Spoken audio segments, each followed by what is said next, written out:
Trending sa showbiz world ang isang nakakaintrigang teaser na kumakalat online.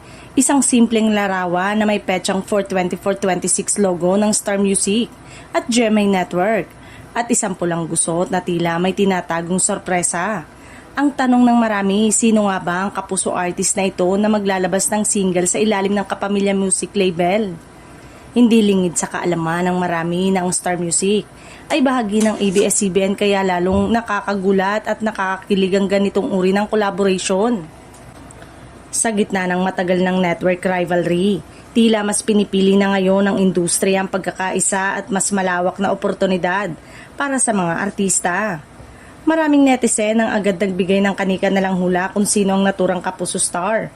May ilan na nagsasabing baka ito ay isang singer-actor na matagal nang hinahangaan habang ang iba naman ay naniniwala na isang bigati na artista ang pasabog na ito. Isang pangalan na kayang mag-ingay, hindi lang sa telebisyon kundi pati sa music scene. Ang pulang gusot na teaser ay tila sumisimbolo ng isang reveal o malaking pagbubunyag. Posibleng ito ay isang rebranding comeback o kaya naman ay bagong direksyon sa karera ng naturang artista.